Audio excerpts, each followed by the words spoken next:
काम कोई ना कोई इच्छा बनी ही रहे, कभी शांति से नहीं बैठ पाते। अच्छा, कभी भी आप देखना, मन को देखते रहना, यह हमेशा कुछ ना कुछ चाहता रहता है कि नहीं? अगर ऐसा हो जाता तो, ऐसा हो जाता तो, ऐसा हो जाता तो, ये ऐसा हो जाता तो ही इस होने में सुख से नहीं रहने दे रहा है। हो जाता तो हो जाता। ये काम विश्रामहारी, इस काम के कारण ही विश्राम नहीं मिलता, और इसमें कहीं विघ्न पड़ जाए तो क्रोध प्रकट हो जाता है। काम पूर्ति पर बढ़ता लोभ। चलो कामना पूरी हो गई तो, और कामना पूरी तो हो गई। अच्छा, एक बात बताओ, जितने काम से भरे हुए मन वाले हैं हम लोग, अच्छा हम लोगों ने कोई भी चीज 2 बार मांगी? आप प्रयोग करके देखें क्या? हमारी तो एक बार, तो एक बार मिल जाओ, बस एक बार मिल जाओ। इच्छा है एक बार मिल जाओ, बस एक बार। और एक बार करते करते अनेक बार जन्म जन्म के मर गए। अनेक बार, अनेक बार कोई कहता ही नहीं, एक बार। ये कामना कहती है एक बार, लेकिन अनेक बार भी तृप्त नहीं होगी, हो नहीं सकती। और इसमें विघ्न पड़ जाए तो क्रोध उत्पन्न होता है, और कामना पूरी न हो तो क्रोध उत्पन्न हो जाता है, कामना पूरी हो जाए तो लोभ उत्पन्न हो जाता है। काम पूर्ति पर बढ़ता लोभ, नहीं मिले तो होता क्षोभ।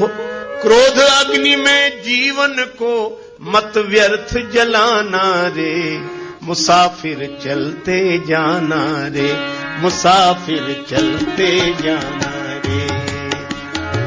ना अटको ना भटको ये है देश बिराना रे, मुसाफिर चलते जाना रे, चलते जाना रे, मुसाफिर चलते जाना रे।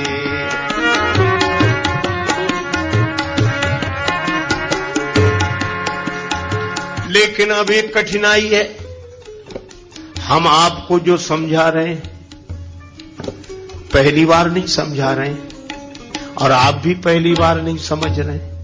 सब आप भी वही समझे हुए हैं और हम भी वही समझे हुए हैं, पर जब मौका आता है तो ये समझ काम देती है। आपकी तो देती होगी, हमारी तो नहीं देती है। लेकिन अभी तो समझ ठीक है, पर भगवान की माया इतनी विकट है, ये माया तेरी बहुत कठिन है राम, ये माया तेरी बहुत कठिन है राम।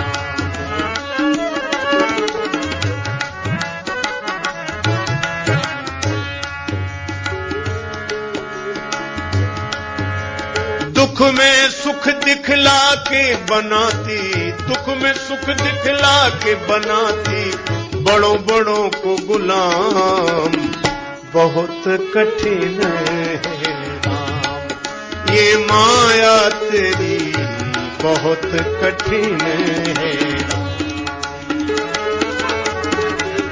बहुत कठिन है राम। अच्छा विचार करना, करता नित्य विरोध क्रोध का, कहता बुरा परिणाम। जो क्रोध का विरोध करते हैं गलत है, क्रोध नहीं करना चाहिए, क्रोध अच्छी चीज नहीं है, बात सही है, लेकिन उनको ही जब क्रोध आता है तब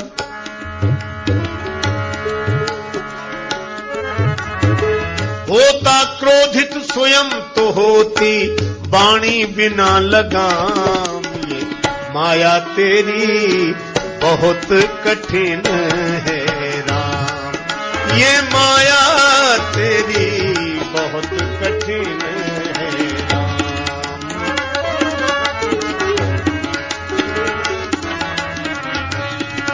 ये माया तेरी बहुत कठिन है राम।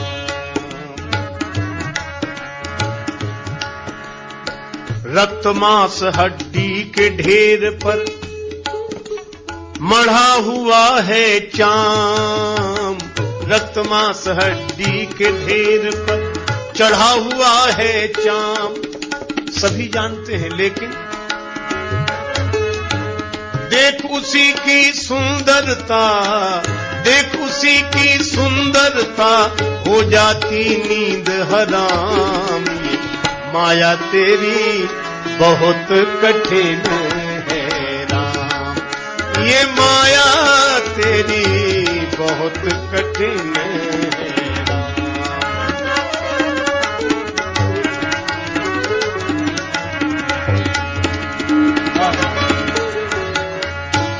कठिन है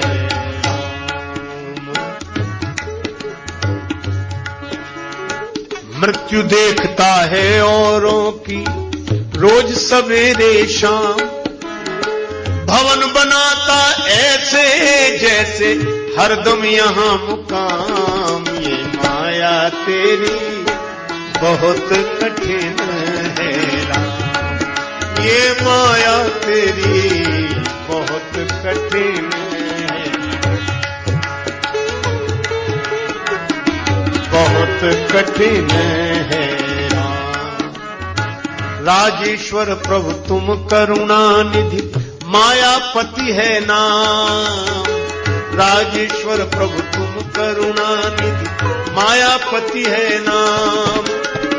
नाथ निवेरो अपनी माया, नाथ निवेरो अपनी माया, जीव लहे विश्राम।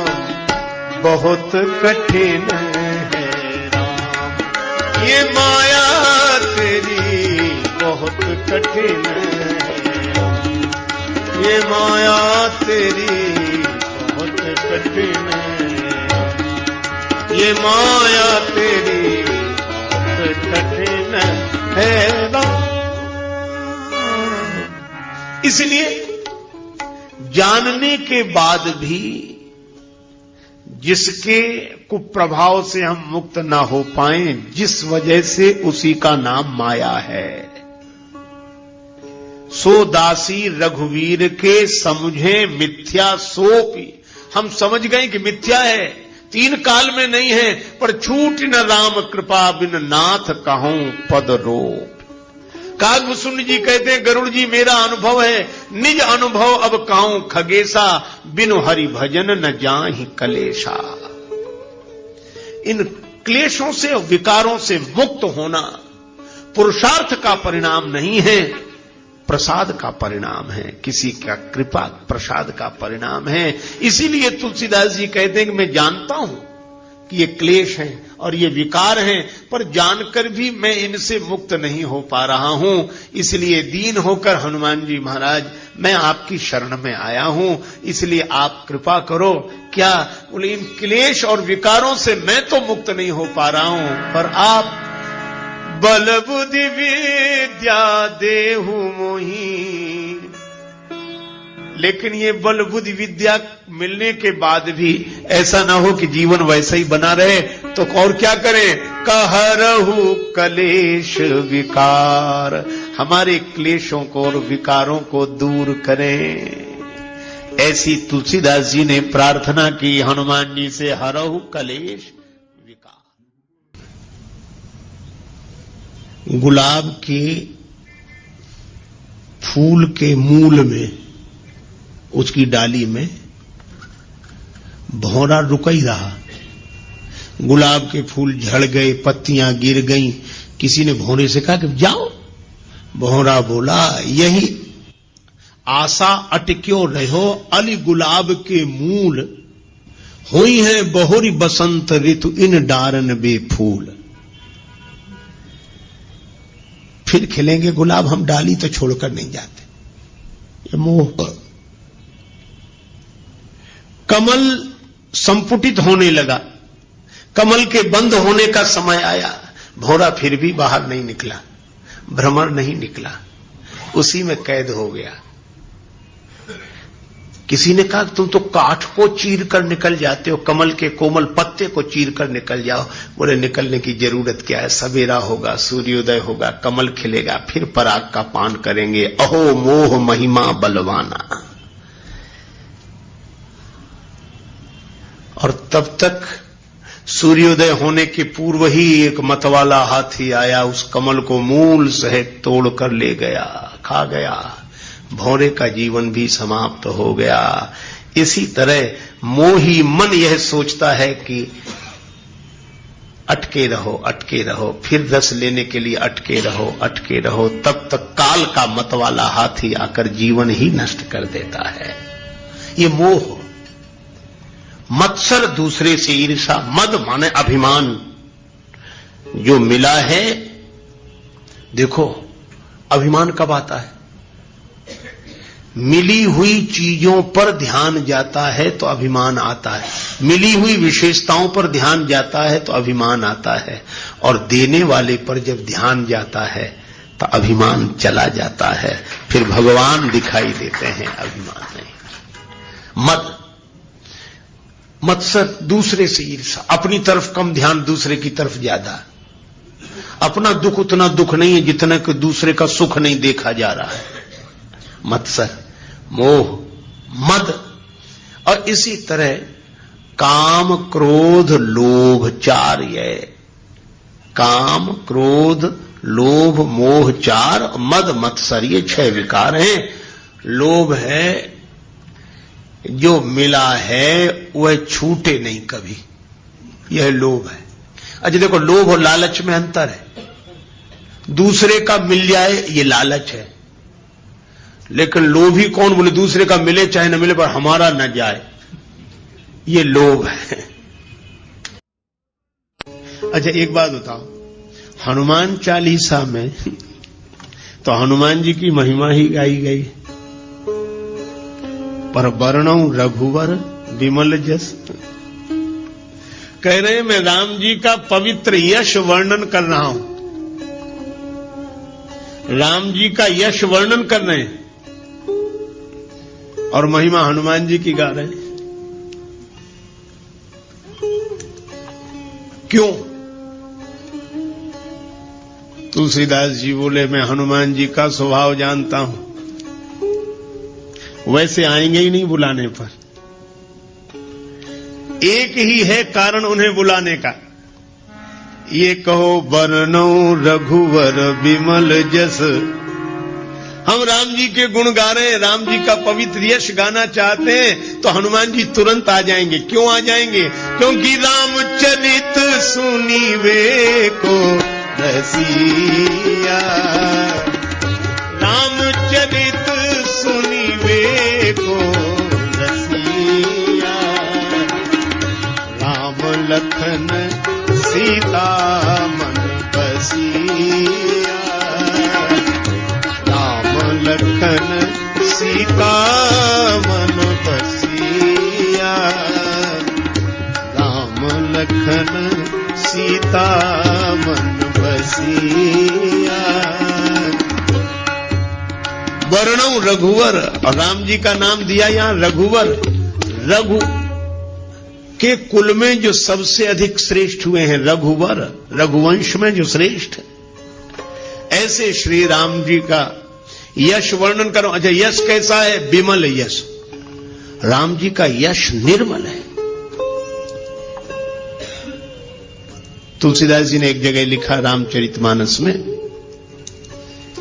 कि भगवान के जो गुण हैं यह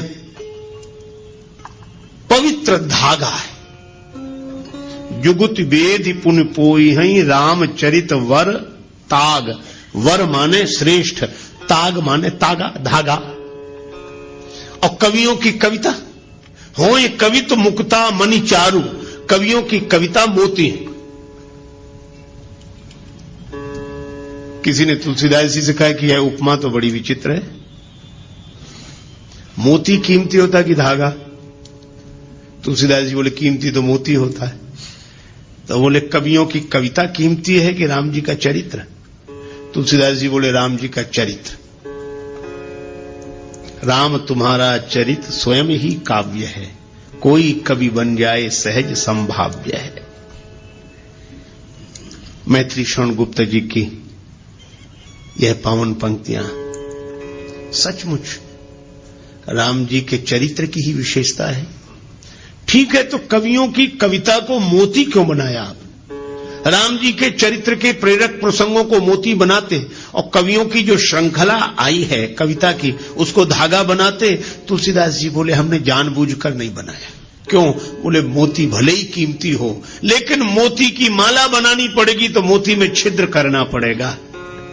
अब मैं राम जी के चरित्र को मोती की उपमा कैसे दे दूं? क्योंकि हमारे राम जी के चरित्र में तो कहीं छिद्र है ही नहीं, इसलिए मैंने मोती नहीं बनाया। हाँ, राम जी का चरित्र धागा है और यह धागा इतना अनंत है कि चाहे जितनी कवियों की कविता रूपी मोती इसमें पिरो दिए जाएं, पर इस धागे का कभी अंत होने वाला नहीं है। हरि अनंत हरि कथा अनंता। राम जी का चरित्र ऐसा पवित्र चरित्र है, तुलना नहीं करनी चाहिए, कोबड़ छोट कहत अपराध हो, पर राम जी अपने आप में अद्वितीय हैं। निरुपम न उपमा आन, राम समान राम निगम कहें। भगवान श्री राम से गुरुदेव विश्वामित्र जी ने कहा कि राघवेंद्र इस शिला को चरण छुलाओ, इसका उद्धार होगा। चरण कमल रज चाहती, कृपा करहु रघुवीर। राम जी ने कहा गुरुदेव आपके आगे, आप तो हमारे भी गुरु जी हैं, आप चरण छुला दें। गुरु जी बोले बात बड़े छोटे की नहीं है,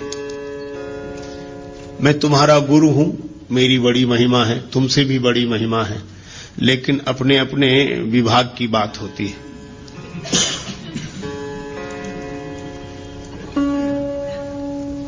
कहीं कहीं चेले की महिमा गुरु से भी अधिक होती है।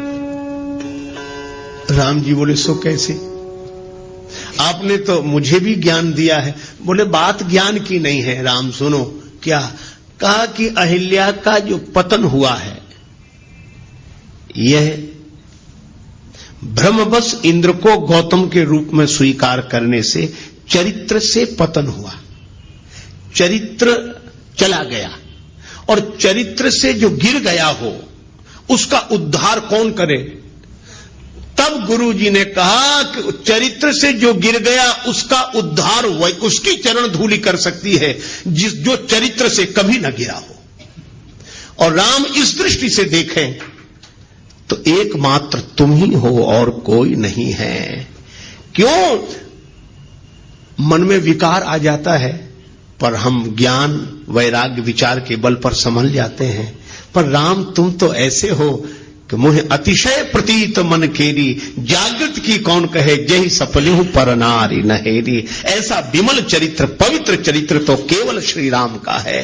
राम तुम्हारे जैसा कोई चरित्रशील नहीं, इसीलिए मैं कहता हूं कि जो चरित्र से गिर गया है उसका उद्धार होगा तो तुम्हारे जैसे चरित्रशील की चरण धूलि से ही होगा। इसलिए चरण कमल रज चाहती, कृपा करहु रघुवीर। राम जी जैसा निर्मल चरित्र, पवित्र चरित्र दूसरा नहीं। अरे औरों की बात जाने दो। रावण गया कुंभकर्ण के पास, कुंभकर्ण ने पूछा क्या बात है लंकापति, बहुत उदास दिखाई दे रहे हो, तुम चिंतित आज दशानन क्यों? रावण बोला हर ली हमने मिथिलेश कुमारी, हमने सीता जी का हरण कर लिया। तुम चिंतित आज दशानन क्यों, हर ली हमने मिथिलेश कुमारी। कुंभकर्ण बोला अधिकार किया तुमने उन पर? रावण बोला लखती ही नहीं वह और हमारी, वे हमारी ओर देखती तक नहीं। तब तुम एक काम करते, क्या महात्मा बन गए, उनका हरण कर लाए, तो राम जी का रूप बनाकर परमात्मा बनकर अधिकार पा लेते। नकली ही तो बनना था। रावण बोला कि बड़ी कठिनाई है। क्या? तब राघव ही न बने तुम क्यों? कुंभकर्ण ने पूछा। रावण ने उत्तर दिया इसमें हमको भय भैरव भारी, जब राघव रूप लगा बनने तब मातु समान लगी पर नारे। जब मैं राम जी का चिंतन करने लगा तो मेरे मन से वासना चली गई। ऐसा पवित्र चरित्र है राम का विश्वामित्र जी ने कहा कि राम चरित्र की दृष्टि से जो पवित्रता तुम्हारे अवतार में है वह अन्यत्र दुर्लभ है, इसलिए मैं तुम्हारा गुरुजी हूं, पर अहिल्या का उद्धार तो तुम्हारी ही चरण धूलि से होगा। ऐसा राम जी का वर्णौ रघुवर विमल यश, ऐसा पवित्र चंद्र। देखो चंद्र कितना भी ऊंचा रहे पर फिर भी कलंक है, कलंक लगा है चंद्र में, घटता बढ़ता रहता है। लेकिन हमारे रामचंद्र ऐसे चंद्र हैं जो निष्कलंक चंद्र हैं, जिनमें घटने बढ़ने की घटना नहीं होती, सदा एक रस निर्मल पवित्र चंद्र श्री रामचंद्र हैं। तुलसीदास जी कहते हैं ऐसे राम जी का यश वर्णन कर रहा हूं। कैसा है यश का? वर्णौ रघुबर विमल यश, राम जी का चरित्र विमल है। अच्छा, तो ये मन को क्यों सुधार रहे हो? निज मन मुकुर सुधार का कि पवित्र चरित्र का वर्णन पवित्र मन से ही किया जा सकता है। सो न हो ये बिनु विमल मति मोहि मति बल अति थोर। तो ये पवित्र मन हो जाए तो कैसे होगा? बोले पहले मन पवित्र हुआ, श्री गुरु चरण सरोज रज निज मन मुकुर सुधारी, वरनौ रघुवर विमल जस। मैं राम जी के पवित्र यश का वर्णन करना चाहता हूं, इसलिए श्री हनुमान जी मेरा मन निर्मल कर दो। किसी ने पूछा क्यों करना चाहे तो क्या फायदा है? आजकल तो बड़ी कठिनाई है, बिना फायदे के आदमी कुछ करता ही नहीं है। किसी से कहो भजन करें तो क्या फायदा? अच्छा, बहुत सी चीजें। एक आदमी ने हमसे बार बार कहा, वो बहुत तंबाकू गुटखा खाते थे, बार बार मुंह भरने, फिर कहें आप भजन की कहे तो क्या फायदा? बोले आप जब भजन की कहे तो हमें तो बड़ी परेशानी लगती, करें क्या फायदा? हमने कहा अच्छा एक बात बता दो, तुम ये बार बार तंबाकू गुटखा खाते, इससे क्या फायदा? सो बोले कहे तो ठीक रहे, फायदा तो कुछ नहीं। हमने कहा फिर क्यों? बोले आदत पड़ गई। तो हमने कहा कि बिना फायदे के ये खा सकते हो, बिना फायदे की सोचे ये सड़ी गली चीज खा सकते हो, तो क्या भगवान का भजन बिना फायदे की सोचे नहीं कर सकते हो? छोड़ो फायदे की मत सोचो, तुम तो भजन करो, और जिस दिन इसमें रस आ जाएगा उस दिन फायदे की नहीं सोचोगे, भजन किए बिना रहा नहीं जाएगा।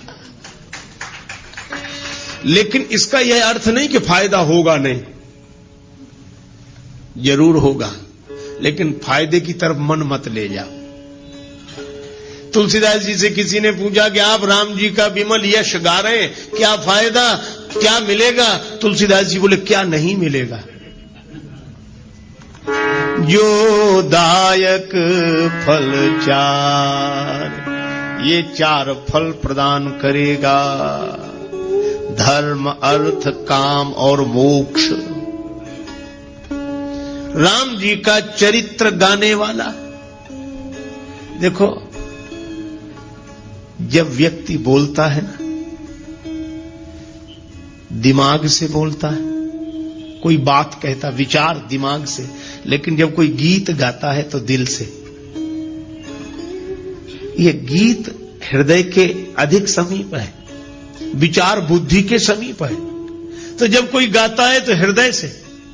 और मैं आपसे कहूं कि राम जी का गुण कोई हृदय से गाएगा, और जब हृदय राम जी के गुणों से भरा हुआ होगा, ऐसे आदमी के द्वारा अधर्म कभी हो ही नहीं सकता। जब होगा धर्म ही होगा। तो यह राम कथा का गाना और सुनना व्यक्ति को धर्म से जोड़ता है। धर्म, अर्थ, भगवान के गुण गाने वाला, सुनने वाला, उसके जीवन में अर्थ रहेगा ही। क्यों रहेगा? क्योंकि भगवान नारायण है, और जो भगवान के गुण गाएगा, भगवान के चरण कहां आ जाएंगे? उसके हृदय में। ये यही कथई स्नेह समेता, कहीं ही सुनी ही समुझ सचेता, होई हई राम चरण अनुरागी, कलिमल रहित सुमंगल भागी। भगवान के चरणों का अनुराग उसके मन में आ जाएगा। तो भगवान के चरण कहां आ जाएंगे? उसके हृदय में, उसके जीवन में। और जब मैं आपसे एक बात पूछता हूं, लक्ष्मी जी को दुनिया भर में ढूंढो, कहां मिलेंगी? भगवान के चरणों में। भगवान नारायण के चरण दबाते हुए ही तो लक्ष्मी जी मिलती हैं। इसीलिए जो भगवान के गुण गाएगा उसका जीवन धर्ममय हो जाएगा। जो भगवान के गुण गाएगा, सुनेगा और भगवान के चरण उसके मन में आ गए तो भगवान के उन चरणों की सेवा करने के लिए लक्ष्मी जी अर्थ बनकर उसके जीवन में आ जाएंगी। धर्म, अर्थ। और जो राम जी के गुण गाकर ऐसे मस्त हो जाए कि उसकी कोई कामना न रहे, प्रेम में भर जाए। विभीषण जी ने यही कहा कि लंका का राज्य पाने की वासना पहले थी, उर कछु प्रथम वासना रही, प्रभु पद प्रीति सरित सो बही। आपका प्रेम उमड़ गया था, वो भी इच्छा नहीं रही। हमें कुछ नहीं चाहिए, कुछ नहीं चाहिए, हमारी कोई इच्छा नहीं, कोई कामना नहीं। भगवान ने कहा कि तुम्हारी कोई इच्छा नहीं, पर अब हमारी इच्छा हो गई। तुम निष्काम हो गए तो हम सकाम हो गए। अब हमारे मन में इच्छा है। यद्यपि सखा तव इच्छा नाही, मोर दरस अमोघ जग माही। तो भगवान के मन में भक्त की इच्छा पूर्ण करने की इच्छा हो जाए तो उसकी कौन सी कामना ऐसी होगी जो पूरी ना हो जाए? वह पूर्ण काम हो जाएगा। इसलिए धर्म, अर्थ, काम। और जो भगवान के अनुराग में डूब गया है उसे जगत का राग बांध नहीं सकता। इसलिए मोक्ष तो उसको सहज प्राप्त हो गया। वर्णौ रघुवर विमल जस जो दायक फल चारे। यह हनुमान चालीसा के दोहे का आशय है। श्री गुरु चरण सरोज रज, निज मन मुकुर सुधारे। मुकुर माने दर्पण। वर्णौ रघुवर विमल यश, जो दायक फल चारे। अच्छा, जब यह सब जानते हो तो राम जी के गुणों का वर्णन शुरू करो। चारों फल मिलेंगे, करो शुरू। तुलसीदास जी बोले भगवान का यश है विमल, और बुद्धि भी कैसी चाहिए? विमल सो न होय बिनु विमल मति, मोहि मति बल अति थोर। करो कृपा, सब कृपा करो मुझे पवित्र बुद्धि की प्राप्ति हो जाए। तो अब किससे कृपा की याचना कर रहे हो? तुलसीदास जी बोले बुद्धिहीन तनु जान के, सुमिरो पवन कुमार। यह शरीर बुद्धिहीन है। शरीर तो है पर इसमें समझ नहीं है, और इसलिए हनुमान जी का स्मरण करना। अच्छा, बुद्धि नहीं है तो हनुमान जी से क्यों मांग रहे हो? बोले इसलिए हनुमान जी बुद्धि के भंडार हैं। बुद्धिमताम वरिष्ठम और ज्ञानी नाम अग्रगण्यम। ज्ञानियों में अग्रगण्य हैं, बुद्धिमानों में सर्वश्रेष्ठ हैं। तो जो बुद्धि के भंडार हैं, है ना, जो जिस चीज का भंडार हो उससे वही चीज मांगी जाती। हनुमान जी आप बुद्धिमान हैं, आप बलवान हैं और आप विद्यावान हैं। इसलिए तीनों चीजें हमें दे दो। बल बुद्धि विद्या देहु मोहि, हरहु कलेश विकार। बल भी चाहिए, बुद्धि भी चाहिए, विद्या भी चाहिए, है ना। देखो, तलवार चलाना आना चाहिए, पर चलाने के लिए तलवार भी तो चाहिए। तो विद्या का उपयोग करने के लिए बुद्धि चाहिए, पर बुद्धि जिसका उपयोग कर सके ऐसी विद्या भी तो चाहिए।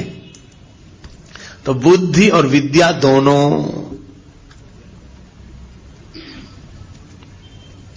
लेकिन बल भी तो चाहिए। बुद्धि का प्रयोग सही समय पर कर सकें वैसी ताकत भी चाहिए, बल। और या यूं कहो कि बुद्धि बल के साथ बहुत आवश्यक है। बिना बुद्धि के बल लगाना ठीक नहीं है। बल का प्रयोग बिना अकल के करना ठीक नहीं। एक महात्मा कहते थे कि बल के साथ बुद्धि का प्रयोग अवश्य करो। क्यों? यदि बिना बुद्धि के बल का प्रयोग कर दिया तो दो ही जगह जाएंगे, या सेंट्रल जेल में या अस्पताल में। अकल नहीं लगाई और ताकत लगा दी और इतने बड़े से लड़ गए जिसकी बराबरी के हम नहीं थे, लड़ गए और पिट गए तो अस्पताल में, और बिना अकल लगाए लड़ गए और दूसरे को ज्यादा सता दिया, पकड़े गए तो जेल में। इसीलिए बुद्धि का प्रयोग बल के साथ अवश्य करें। और यही कारण है हनुमान जी जीत गए, राक्षस हार गए। बल तो राक्षसों में भी बहुत है और बल हनुमान जी में भी बहुत है, लेकिन हनुमान जी में बल के साथ बुद्धि है, पर इन राक्षसों में बल तो बहुत था पर बल के साथ बुद्धि नहीं थी। बुद्धि होती तो बल होने के बाद भी क्या यह दुर्दशा होती जो हुई। इसीलिए बल के साथ बुद्धि, और बुद्धि बल दोनों हो पर विद्या हो। विद्या की परिभाषा क्या? सा विद्या या विमुक्तये, विद्या क्या? जो व्यक्ति के मन को अज्ञान के बंधन से मुक्त कर दे, उसका नाम है विद्या। विद्या मिल गई, इसकी पहचान विद्या ददाति विनयम। विनम्रता आ जाए तो समझ लो विद्या जीवन में आ गई है। और बरसहि जलद भूमि नियराए, जथा नवहि बुध विद्या पाए। तो हनुमान जी में विद्या है, इसीलिए वे विनम्र हैं। सदा नीचे बैठे मिलते हैं राम जी के चरणों में, हमेशा विद्या है। बल बुद्धि विद्या देहो मोहि। तो हनुमान जी से तुलसीदास जी प्रार्थना कर रहे हैं, आप बल के भंडार हैं, आप बुद्धि के भंडार हैं, आप विद्या के भंडार हैं, तो इन तीनों को दे दो। बल बुद्धि विद्या देहु मोहि, हरहु कलेश विकार।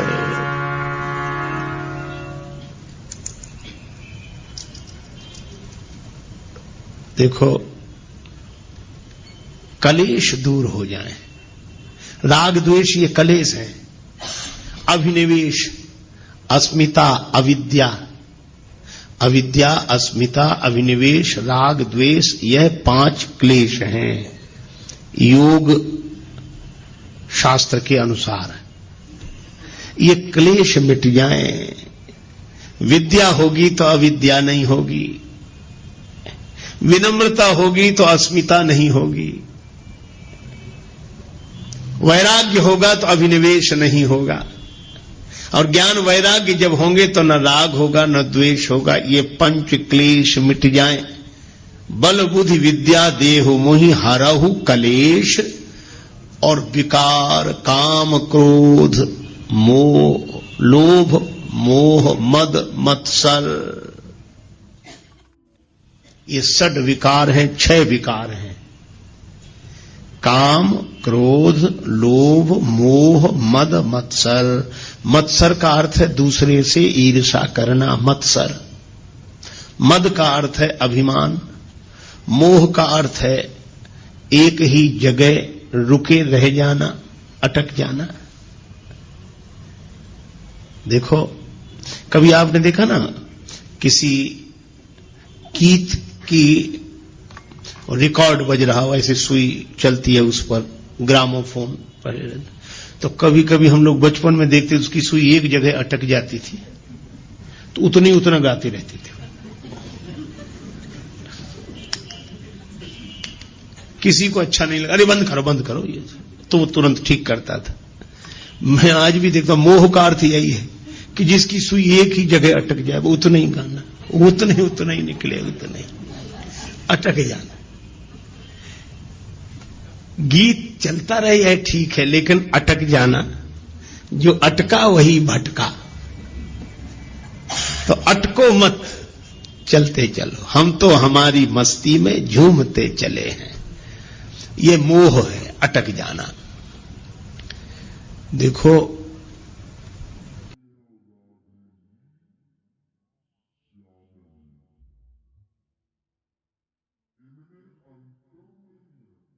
किसी ने राम जी से पूछा कि आप उदास क्यों? श्री राम जी कहते हैं कि लीला बस ही सही, हमें अहिल्या माता के सिर पर चरण रखना पड़ा। एक तो देवी, दूसरे ऋषि पत्नी, इनके चरणों में तो हमें सिर रखना चाहिए, लेकिन आज हमें इनके सिर पर चरण रखना पड़ा। पाप हो गया।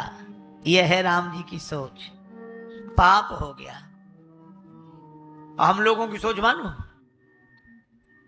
कोई पांव न छुए या न छू पाए, हम कहते बड़ा पापी है, पांव भी नहीं छूता है। हमारा कोई चरण न छुए तो हम उसे पापी समझते हैं, और राम जी का चरण किसी से छू जाए तो उन्हें लगता है पाप हो गया। लेकिन उस पाप का प्रायश्चित कहां होगा? तीर्थ में। भगवान तीर्थ में ही गए जहां जग पावनी गंगा।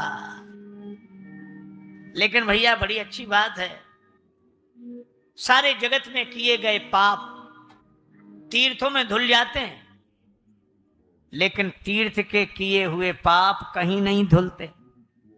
जिम तीर्थ कर पाप। भगवान गंगा जी किनारे आए। देखो, लोग गंगा जी किनारे जाते हैं, कितने भक्ति भाव से जाते हैं। वे स्नान करते हैं, डुबकी लगाते हैं, हर हर गंगे, हर हर गंगे। वहीं गंगा किनारे चोर लुटेरे घूम रहे हैं। वो कहते तुम डुबकी लगाने तो जाओ, तुम्हारा सामान लेकर हम जाएंगे। लोग कहते हैं हर हर गंगे, और चोर लुटेरे कहते हैं कि हम कर देंगे तुम्हें नंगे, लगाओ डुबकी। तो जो गंगा स्नान करते हैं उनके पूर्वज हर्षित होते हैं कि हमारे कुल में ऐसे हुए जो आज गंगा स्नान कर रहे हैं। पर उन्हें देखकर, चोर लुटेरों को देखकर उनके पूर्वज भी सोचते हैं कि हमारे कुल में ऐसे हुए। ये लुटाई करने के लिए गंगा का किनारे ही मिला था तुम्हें, कम से कम तीर्थ तो छोड़ते। तो पाप का प्रायश्चित होता है तीर्थ में। इसलिए तीर्थ बड़ी सावधानी से करना चाहिए, श्रद्धा पूर्वक करना चाहिए। और तीर्थ करने का नियम है, पहले महात्मा सुने, तीर्थ का महात्मा सुने। महात्मा सुनने से मन पवित्र होता है। फिर स्नान करे, स्नान करने से तन पवित्र होता है। फिर दान करे, दान करने से धन पवित्र होता है। भगवान राम ने यही किया। गादि सून सब कथा सुनाई, यही प्रकार सुरसरी मही आई। कथा गंगा जी का अवतार कैसे हुआ, मन आनंद से भर गया। तब प्रभु ऋषिन समेत नहाए, फिर स्नान किया तो तन पवित्र हो गया। और फिर विविध दान मही देवन पाए। भगवान ने दान दिया धन की पवित्रता के लिए। यह हमारे यहाँ की विधि है। लेकिन भैया, दान वो जो सामर्थ्य और श्रद्धा पूर्वक दिया जाए और लेने वाले की ओर से संतोष पूर्वक लिया जाए, वो दान। ऐसा दान नहीं, एक आदमी श्री जगन्नाथपुरी में जगन्नाथ जी के दर्शन करने जा रहा है, हाथ जोड़े जय जगन्नाथ स्वामी, जय जगन्नाथ स्वामी। पीछे एक पंडा उसका कुर्ता पीछे की तरफ खींचे, कुर्ता खींचे, सिर्फ 100 रुपए में नजदीक से दर्शन, 100 रुपए में, 100 रुपए में नजदीक से दर्शन, 100 रुपए में। वो बौखला गया। उसने मुड़कर देखा, क्या बात है? पंडा बोला सिर्फ 100 रुपए में नजदीक से दर्शन करा देंगे। सो आदमी उस पंडा से बोला कि तुम हमें 50 रुपए ही दो, हम बिना दर्शन के चले जाएंगे। ला निकाल दे, जल्दी दे। अब पंडा का मुंह देखने लायक था। तो दान ये नहीं।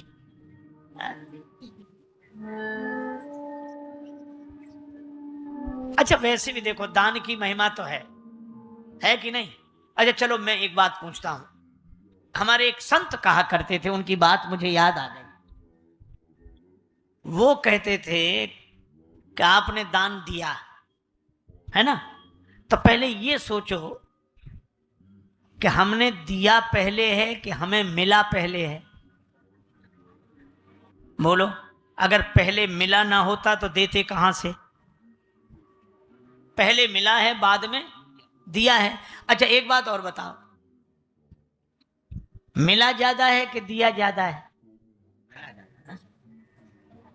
मिला पहले है, बाद में दिया है, और मिला ज्यादा है, कम दिया है, इसमें काहे का अभिमान? हम किसी को देते हैं तो हमारा मन अभिमान से भर जाता है, लेकिन हमको किसने दिया, जब उसका स्मरण करते हैं तो मन भगवान से भर जाता है।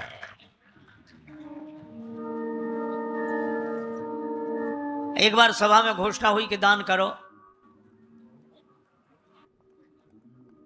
गुप्त दान की बड़ी महिमा है, तो एक सज्जन बोले हमारी ओर से गुप्त दान। तो आयोजक ने कोई घोषणा नहीं की गुप्त दान है, तो मन नहीं माना, तो आयोजक से बोले कह दो कि जिन्होंने, एक सज्जन ने गुप्त दान दिया है। कह दिया उसने, फिर भी संतोष नहीं हुआ, तो बोले ये और कह दो कि जिन्होंने गुप्त दान दिया वो मंच पे ही बैठे हैं। उसने कहा मंच पे ही बैठे, तो बोले नहीं ऐसे कहो कि इस मंच पे बाईं तरफ तीसरे नंबर पर बैठे, ये गुप्त दान। खैर घोषणा करके गए, दूसरे दिन लोग उनके घर गए, उन्होंने चेक दे दिया, हाँ जाओ। बैंक में गए, बैंक वाले ने मना किया, मिल ही नहीं सकता। क्यों? बोले इसमें हस्ताक्षर तो है ही नहीं। तो लौट कर आए कि आपने हस्ताक्षर नहीं किया। बोले वाह, गुप्त दान में कहीं नाम लिखा जाता है? अब बोलो, एक आदमी से कहा कि तुम भी दान करो। सो बोला दान, हाँ सब दे रहे हैं, हमारा देना कोई जरूरी है क्या? नहीं नहीं, तुम भी दो। बोले अभी कौन मर रहे हैं?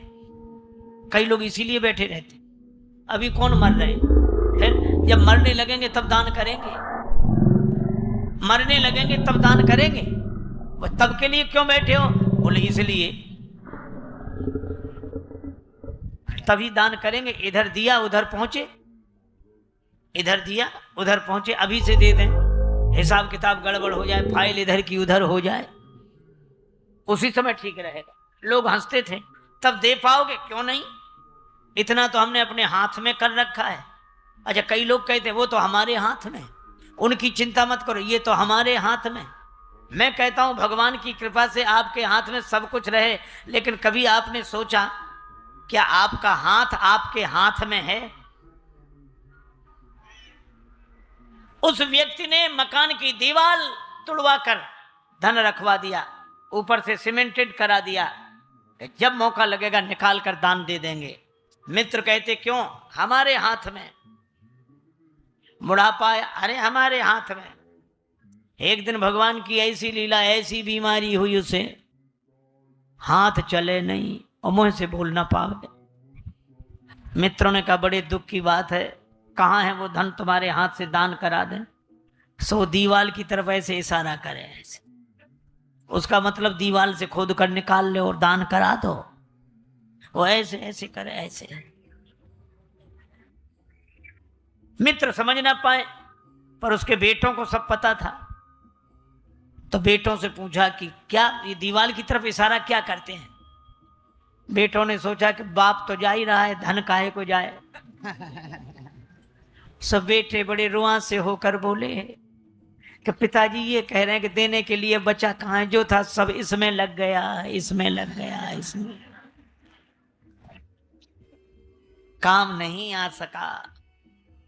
इसीलिए भगवान कहते हैं धन की पवित्रता के लिए दान करो। लेकिन कई लोग तो भैया इतने अद्भुत होते हैं, इतने अद्भुत कि जिनसे भगवान हार जाएं। एक सज्जन का नाम था दानचंद, उधर ही गंगा जी किनारे रहते थे, 16 किलोमीटर दूर गंगा जी, पर वो जिंदगी भर गंगा जी नहीं गए। संपन्नता खूब थी पर देने का मन नहीं था। देने के दिन तो थे पर देने का दिल नहीं था। बड़ी विडंबना है, जिनके पास देने का दिल है उनके पास देने के दिन नहीं है, और जिनके पास देने के दिन है उनके पास देने का दिल नहीं है। वो सोचते थे गंगा जी जाएंगे तो देना पड़ेगा कुछ, गए ही नहीं। पत्नी पीछे पड़ी कि एक बार तो चले जाओ। जब बहुत बार कहा तो एक बार गए, पैदल पैदल 16 किलोमीटर दूर, और सोचा घाट पे जाएंगे। ए भैया, सोचा घाट पे जाएंगे तो पंडा मिलेगा, दान मांगेगा, क्या करें? तो मुर्दा घाट पे गए, कोई नहीं मिलेगा। और इधर उधर देखा, मुर्दा घाट तो मुर्दा घाट। कपड़े उतारे और गंगा जी में डुबकी लगाई कि जल्दी निकल आवे। भगवान को कौतुक सूझा, सो भगवान एक पंडा के रूप में तुरंत प्रकट हो गए। और डुबकी लगा के जैसे ही बाहर निकला, पंडा के रूप में भगवान बोले, यजमान की जय हो। दानचंद तो कांप गए कि यहां भी आ गए। भगवान बोले, हम तो संतोषी ब्राह्मण हैं, यहीं पड़े रहते हैं, तुम्हारे जैसा यजमान आता 1-1 वर्ष का इंतजाम करके चला जाता है। दानचंद बोले, हम नहीं देंगे 1 वर्ष। तो बोले 6 महीने का दे देना। अरे बोले वो भी नहीं हो सकता। तो बोले 1 दिन का। तो बोले वो भी नहीं। भगवान बोले, हम निकलने नहीं देंगे, नहीं तो दान का संकल्प करो, कुछ तो करो। तो बोला उधार देंगे। भगवान बोले उधार ही सही। 1 धेला उधार किया, 1 धेला, 1 पैसा। भगवान ने कहा संकल्प पूरा। दानचंद फिर लौट के घर पहुंचे। शाम को यही समय हो गया, बेचारे थके हुए थे, जाकर सो गए। अब सोए देर नहीं हुई, तब तक दरवाजे पे आवाज आई, यजमान की जय हो। पत्नी ने बाहर आकर देखा, भीतर गई, किसी पंडा को कुछ कह आए थे देने के लिए। हाँ, तो बोले पंडा तो बाहर ही। पर दानचंद ने सोचा कि इतनी जल्दी आ गया। प्रधानचंद बोले, पंडा से कह दो कि बीमार हैं, कुछ दिन बाद आना। पत्नी ने कहा वो बीमार हैं। पंडा बोले, दान मिले न मिले पर वो हमारे यजमान हैं, यजमान बीमार हो और पंडा यजमान को छोड़कर चला जाए तो धिक्कार है, हम तो यहीं रहेंगे और अपने हाथ से बना लेते, तुम तो सामग्री दो, हम बनाएंगे, यहीं रहेंगे। पत्नी गई कि वो नहीं जा रहा, सामग्री और देनी पड़ेगी, धेला ही दे दो। पर दानचंद बोले, दे तो नहीं सकता मैं, मेरे तो प्राण निकल जाएंगे देने में। अरे तो सामग्री देनी पड़ेगी। तो दानचंद ने सांस रोकी, पत्नी से बोले, जाओ कह दो मर गई। मरने तक को तैयार है, सांस रोके पड़ा। पत्नी ने आकर रोते हुए कहा वो तो मर गए। पंडा ने कहा राम राम राम राम राम। यजमान का जब तक अंतिम संस्कार न हो जाए पंडा जा कैसे सकता है? और तुम कहां खबर करोगी, हम ही सबको खबर कर देते। अमित रूप प्रगटेते ही काला, सबको खबर, गांव भर इकट्ठा हो गया। और वो भी इतना जिद्दी, सांस को रोके पड़ा। लोगों ने उसके शरीर को उठाया, ठठरी बांधने लगे। अब पत्नी सचमुच रोवे कि ये मरे नहीं हैं।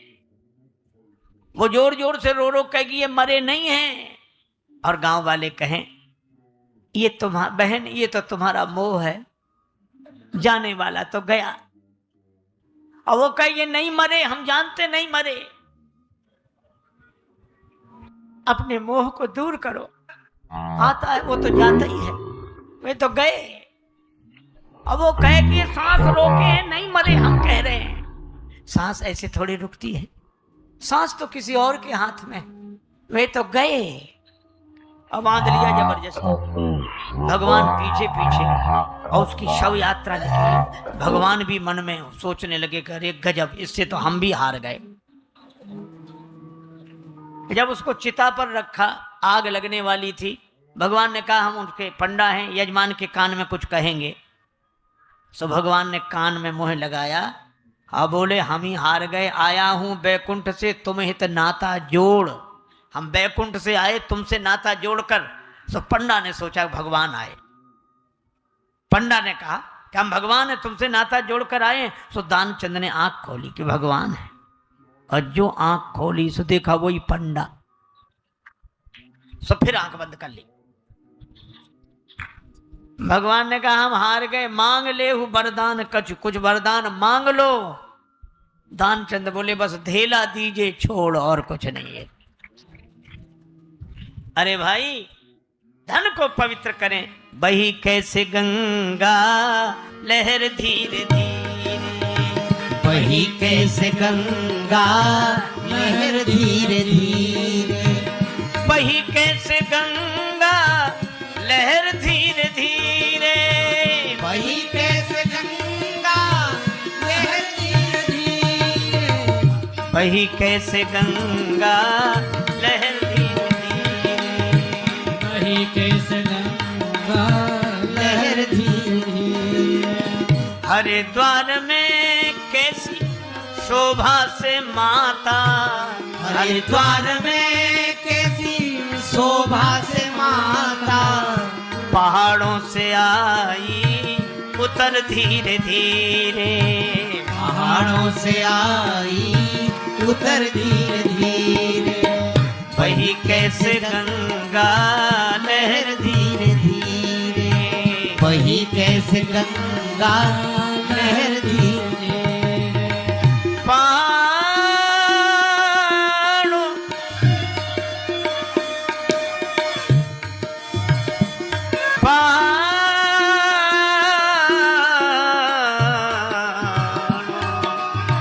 पहाड़ों से आई उतर धीरे धीरे, पहाड़ों से आई निकल धीरे धीरे, पहाड़ों से आई निकल धीरे धीरे, श्री गंगा जी का दर्शन किया, महात्मा सुना, स्नान किया, दान दिया, और जब लगा कि पाप का प्रायश्चित हो गया तब तुलसीदास जी लिखते हैं, हरसी चले मुनि वृंद सहाया, हरसी चले मुनि वृंद सहाया, बेगी विदेह नगर नियराया, बेग विदेह नगर नियराया, देख अनूप एक अमराई, देख अनूप एक अमराई, क्या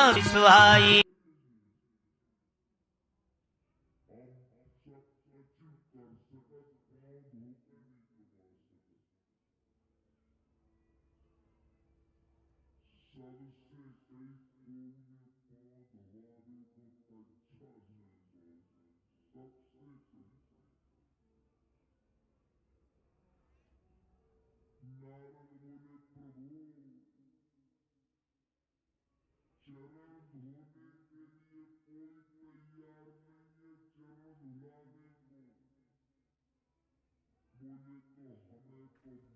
एक सज्जन का नाम था दानचंद,